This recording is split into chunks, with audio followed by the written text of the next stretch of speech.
No matter what you do, whether it's work, play, or living healthy, life requires fuel.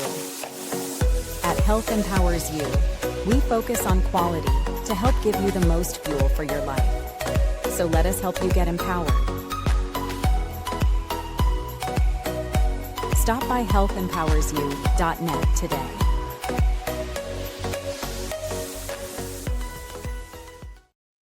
Hello, everyone, and welcome to Spirituality and Success, brought to you by the Health Empowers You Network. I'm your host, Reverend Dr.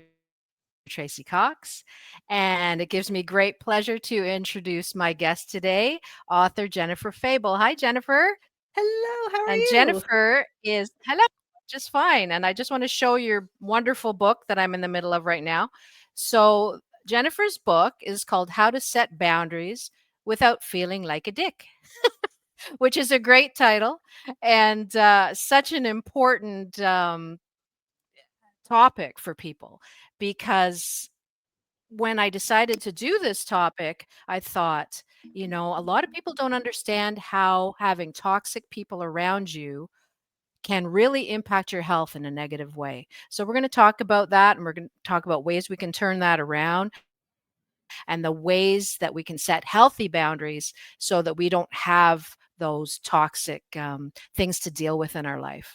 A lot more happiness, a lot more health, a lot more wellness. So welcome, Jennifer. And if you could just give us a little introduction in yourself and what you do, and then we'll get Yes. into the topic. Wonderful, wonderful. Go ahead. Thank you again for having me come back. This is exciting. And Yeah, so my my name pleasure. is Jen Fabel. So I am the founder of BTG Wellness, and BTG stands for Bridge the Gap. And that's kind of what I see as my role in the world and in my work. So I am an emotional resilience coach, and I help people bridge the gap between their head and their heart, between what they know they should be doing and what they actually can do and want to do. Excuse me. I do this in a number of ways. I have my private one-on-one practice where I work with people one-on-one in that capacity. I run my Soulful Radiance Retreat, which is a 4-day, 3-night experience just outside of Orangeville in Ontario. The next one's coming up in 1 month. I'm very excited. Yeah, that's And right. Yeah. yeah, Summer. right. And in fall, it's always so beautiful there.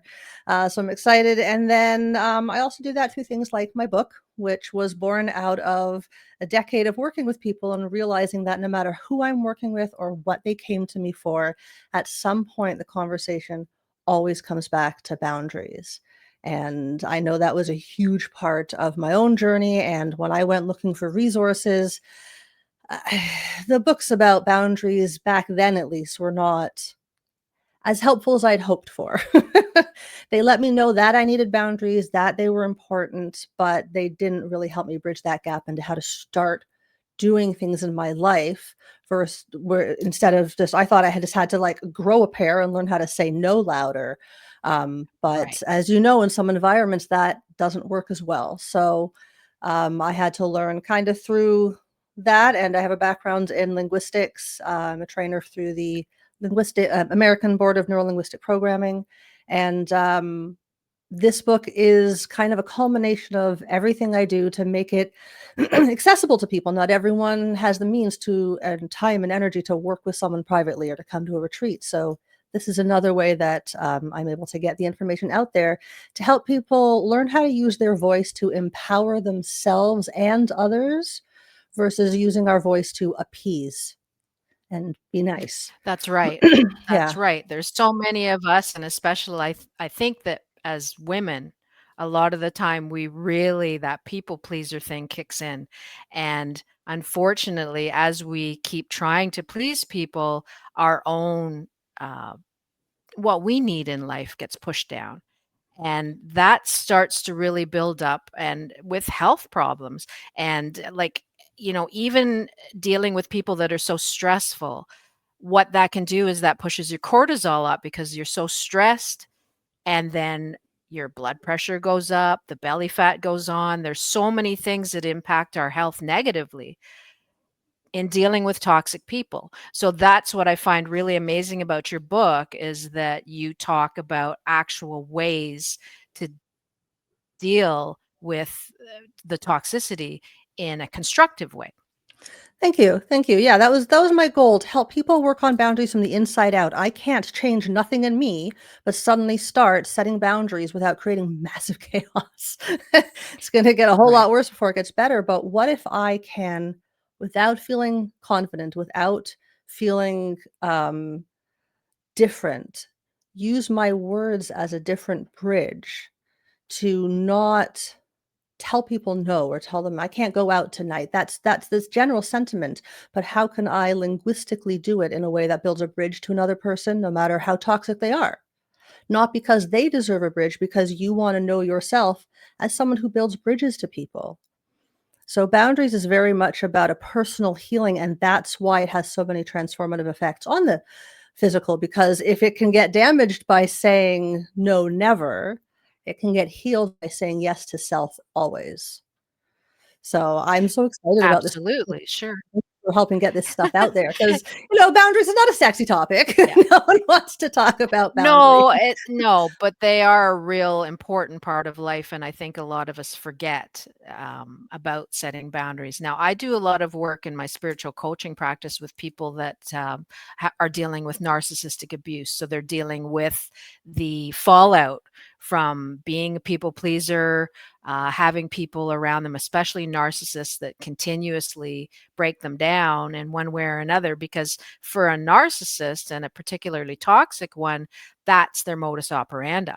So what they're trying to do is pull down the people around them so that they can get on top of them. And a lot of that is just the fact that they have the mentality of, I'm the king of the castle and you're the dirty rascal. And they always want us to be in that subservient position. And it's always a manipulation. And as you keep getting that toxic abuse, it just does a number on your health and wellness. So for you, what would be the first thing that you would say that would help people in dealing with a toxic individual like this? Something that they could do that would be proactive, that would help them feel better in the situation? Because I'm all about giving real, tactics that we can use today. Absolutely. So the first thing I would tell people is that healing is possible. I know we were talking, before we started recording. I grew up with a mom who was part of the cluster B diagnoses, which includes histrionic, antisocial, borderline, all the narcissistic. And what I've learned over the years is that what's happening is that they're operating from basically a black hole of shame. And it is so life-sucking and so infinite in their minds that the only way for them to function is to create splits of who they are. And this split is all the things that they can accept about themselves and nothing that they won't. And so they have this grandiose sense of self, because all the little voices of, you shouldn't do that, they've split away from that. So they have an unshakable sense of self combined with no access to anything too deep.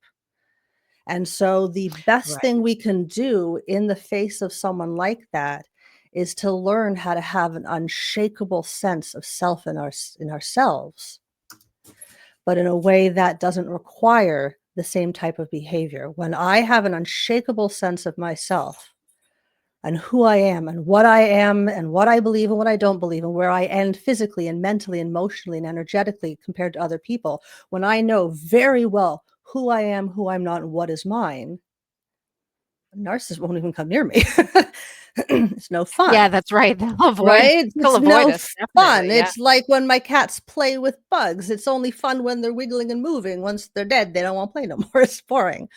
So, That's right, yeah. and the way we become boring to people who like to take advantage of others, whose only strategy to get their needs met is taking advantage of others, the best way to protect ourselves is to know ourselves so profoundly that no amount of tricks or wordplay or word salad can make us doubt who we know ourselves to be and how we're showing up in the world. And so That's the right. book walks you through not just the linguistics of it, but exercises to get to know, who are you? What are your core needs? You can't set boundaries if we don't know what we need. what we want, and that's what often comes up with my one-on-one clients. Like, I know I need to speak up, but I say this and it doesn't go well, and I say this, I'm like, well, what is it? What do you want? What lights you up? Who are you? What are your needs? I don't know.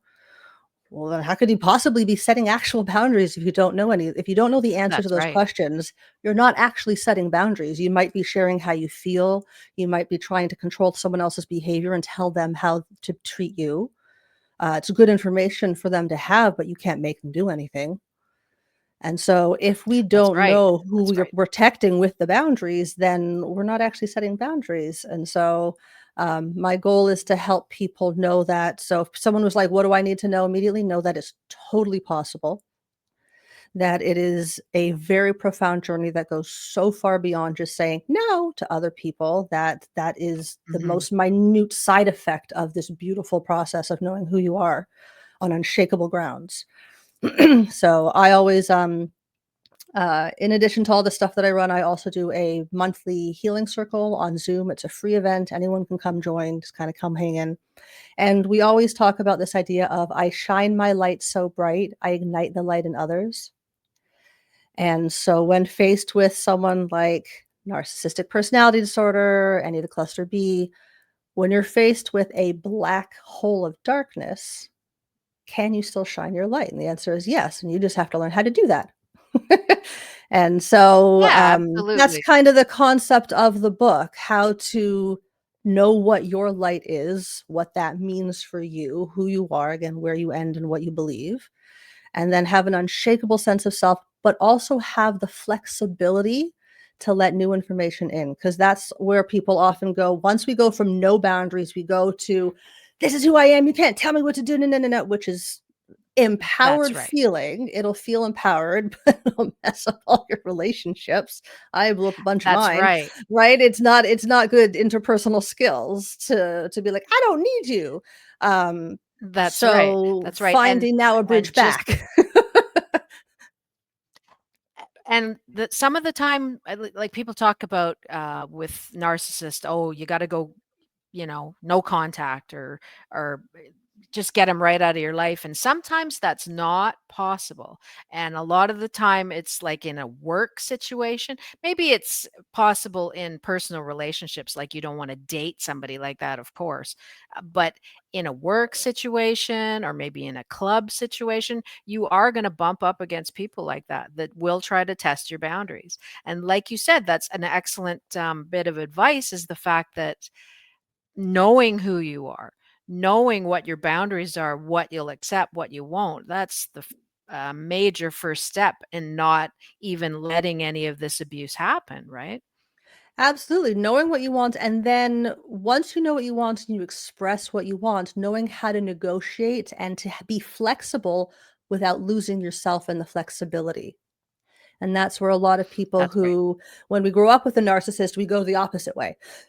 We either mirror it and become one ourselves, in which case they're not listening to this podcast. Right? No, Or they that's the thing for people to remember about narcissists, true narcissists, because it's very overused now. Like we hear it all the time. Oh, this is a narcissist. It's overused. we're all There's many narcissists. things. Everyone's narcissist, Yeah, but to have a narcissistic yeah, personality that's not disorder, there's true. criteria. Yeah, That's right. There's criteria for this, but there are toxic ways of being that we want to avoid in our lives, and set boundaries so that we can live a life of health and wellness. Because, like I said, once you do this people pleasing, like you're saying, to kind of, okay, well, we'll find common ground. A lot of the time, that comes with a lot of sacrifice and a lot of not speaking up and saying what you actually think. And there's so many negative health impacts with that. Like I said, your cortisol level goes up because you're stressed. Um, y- which has lots of different health impacts on you. A lot of the time your sleep can be impacted mhm. because when you get that wake up at 3 a.m. and the first thing your mind goes to is, I should have said this, or do you know what I mean? So having those people in your life, it's just a lot of wasted time and really impacting in a negative way in your total health and wellness. So what we want to do is teach people so that they can and deal with it, and like you said, in a healthy way, so it's not overdone, so we're not being abusive in our way back to deal with them, and so we can find a common ground where everyone is at least functional, right? Right, so that's the healthy way. I actually like going deeper and doing it the healing way. Okay. So I will say that I was advised multiple times to go no contact with my mom. She For most of my life, we were enmeshed, so I didn't realize that I was a separate person. When I started to realize that, it caused relationship problems. Sure.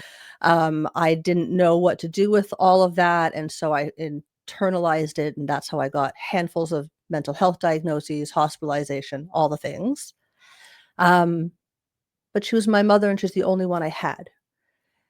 And Yeah. so I wanted to see, could I find ways to show up in the relationship with her that wasn't just me grinning and bearing it and trying to tolerate and keep things from exploding, but could I do it in a way where I wasn't afraid or even concerned of even if an explosion happened because I know I'm safe and I can get myself to safety?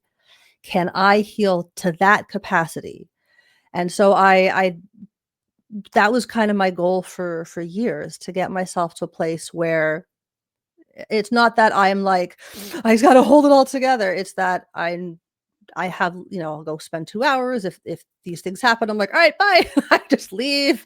Right. Sure. No, no, Yeah. like, it was no, never conflict. Like, she called me up one time. She's like, you can't, just yelling at me. I'm like, all right, I'm not going to have this conversation now. Bye. I love you. And I just hung up the phone. Like, but I had to get myself to a place where it didn't bother me because I had that unshakable sense of who I was. And because of the work I did, I was able to keep her in my life. And I was actually with her when she passed. And I wasn't there out of obligation. And I wasn't there because I was resentful.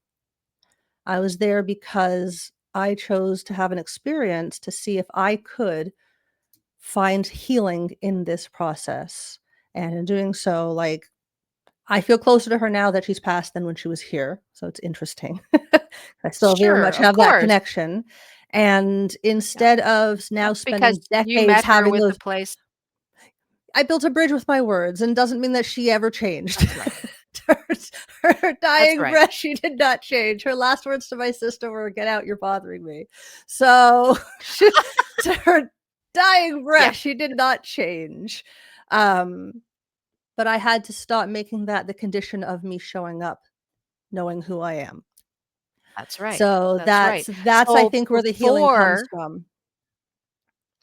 Before you had sort of found out who you were and figured out where your boundaries were in a healthy way, how would she impact you, let's say health-wise, before and after? Like, what was the improvement? I know Um, it's like a lot of things, I'm sure. so I mean, I anxiety, stomach problems from the time I was 6 or 7, phobias that came up over the years that eventually led to agoraphobia where I wouldn't leave the house, um, obsessive compulsive disorder, and not like, "I like my house clean" OCD, that one's also overused, drives me nuts. Like tapping on Yeah. things, and, like, if I left one dish in the wrong spot, then, my family was gonna die, like hardcore OCD Oh, kinda yeah. stuff. Yeah, that's hard to I yeah, That came up for me. I mean, yeah. eating disorder, depression. I have been on every medication, seen every specialist, and have all the inflammatory things. But by all the diagnoses, I should not be a functional human being.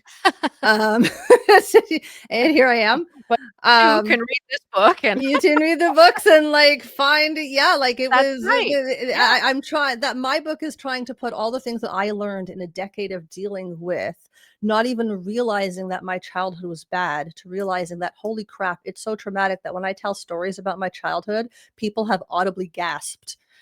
And that's such a sure. weird experience for me because I'm like, "Is it that bad?" Because that was just my normal. So Yeah, unwinding that, so when you have, like, when the abuse is so nefarious that you don't even realize it's happening, which can happen. Um, it's Absolutely. still not the end of the road, that you can, even in that, find yourself. And so I tried to put all the things that worked for me, that helps me know me, all the stuff that I use with my clients, all into a book that people can take home and refer to. And yeah, I want people to know that boundaries, that saying no is the smallest, most meaningless part of boundaries. It's a gigantic healing process of learning all about you. And it helps to have personal guidance. I work with my coach quite often Mhm. because, Yeah. knowing yourself, it turns out, is actually what we fear the most. And it's the place that heals Yeah, us the definitely, most. and Yeah. what I was really interested in the book is, the way that you delve into that so much. I think that's so, so valid because a lot of people don't think about these things, and like you said, if you don't, um, focus on yourself and what you expect and what you wanna manifest in life, then how are you going to interact with other people where you have healthy boundaries that will keep you, happy, safe, a whole bunch of things, healthy, all that stuff. So as you explore those things, it just becomes more and more apparent where you draw the line, right? And I find that a lot of the people that I deal with, that are trying to overcome narcissistic abuse and toxic abuse, it's a lot in the romantic department. Like for Mhm. me, a lot of my clients are more, breakups or dating or marriages, divorces, all that kind of stuff. And if they look back, they realized how much they had not thought about what they really needed inside. It was a lot of, they were lonely and this person was there, and a lot of the time, the most toxic people in the world, and especially narcissists, will do something called love bombing, Mm. where they'll start off and you are just the most amazing thing in the world and it was destined to be. They bring in all the spiritual stuff, and it's very overwhelming for people because when you're lonely, it's like being in a desert and this person is giving you a drink of water. So, what I think is that your book is so excellent because it's teaching people that these boundaries need to be established so you don't get that wool pulled over your eyes. Because a lot of the time, all of the time, if somebody's love bombing you, that is a manipulation to get their hooks into you. And then they can work, the rest of their magic for their agenda. And their agenda is not our agenda, Well, no, right? they lack the capacity to understand the gray zone of life. So everything's black and white. And so you're either this perfect idealized creature or you're garbage. And Yes. because they can't navigate the nuances of being human, where you can both be awesome and suck at the same time, often in the same That's moment right. and breath, right? Like that's just being Yeah. human. They can't hold the duality of that. And so they will, in the beginning, be blind to everything you're doing wrong, as we all are. And as soon as they realize that you're not this idealized creature, they'll try to fix it, which becomes manipulation. And when they can't manipulate you into what they need you to be in this idealized version in their head that's never been real but is theirs, then they do the Right. discard. Right? And then they freak out Yes. because now they feel their own shame. So that's when they got to hoover you back in for their own sense of self. And so it becomes this thing. But if I don't let myself get to loneliness in the first place, if I'm filling my life with things that light me up, if I am knowing who I am and seeking similar in the world, that and I'm also not thinking that love means a Hallmark movie. That's another boundary we need to set. That's That's that right. like in the all and Exactly. love bombing is all we're modeled in every he saw me across this we said yes and got married Yes. before we even had our first kiss. That's a problem. Stop it. That's Yeah. right, like, that's maybe, what I've learned over 21 years of marriage, which is weird to say out loud, is that, love is a feeling, and that eventually fades, and then love becomes a choice, and it's also a skill set, and most of us have a Absolutely. deep Absolutely. capacity for love, but a garbage skill set, and that, like me, like, that was me, and so boundaries Sure, is because the you were main coming from tool a you need. wounded place. Yeah. Yeah, I Yeah, didn't you were know, coming from right? a wounded place. How did you know with what you were dealing with, right? Yeah. So we could talk about this topic I know. forever. I know. And I'm gonna have to bring you back another time because we'll delve into it even deeper. But what I wanted to say for this quick half hour is that as soon as you start figuring out your own boundaries, the rest of things will fall into place. But like in your book, you have to learn who you are. And that's the thing. Boundaries, they come from such a deep place of knowing that until you really know who you are and what you'll accept and what you won't, your boundaries are going to be very changeable, right? Well, that's really what a boundary is. A boundary is knowing what is mine, what is not mine, what is in my control, what's out of my control. Where do I begin and other people, or where do I end and other people begin? But we exist on different layers of reality. So it's where do I begin physically? Where do I end physically? That one's easy. Um, but where do I begin and end mentally? Which thoughts are mine? What beliefs are mine? Which are from my childhood conditioning? And which do I actually believe? Have I ever taken That's time right. to figure that out? Where do I begin and end emotionally when I'm being empathetic and feeling someone's feelings in my body? I'm breaking emotions. That's not my emotions. Get out. I can be empathetic without winding my way into someone else's emotions. So when I know where I begin and end physically, mentally, emotionally, and energetically, that's what creates the boundaries. Without knowing That's that, right. like it's as I define the space becomes defined. It's a very Schrodinger cat kind That's of right. thing.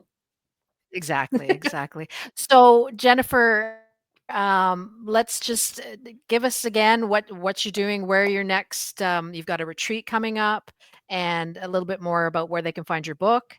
And let's get people with healthy boundaries and help them move forward with success. Yes, absolutely. So my next retreat is October 2nd to 5th. That is just outside of Orangeville, Ontario. Like I said, 4 days, 3 nights. And then after that, my 2026 dates are up online. And I believe I have all the forms in place. That registration is open. In November, I'm running what I call my 2 and 8 day life mastery training program. So that's basically where I take all the stuff in the book at the surface, and then we go even deeper and expand that out into a full 8 days to get you not just the concepts, but how to start to embody the concepts. So by the end of it, you have learned actual skills of emotional resilience, actual skills of mental resilience.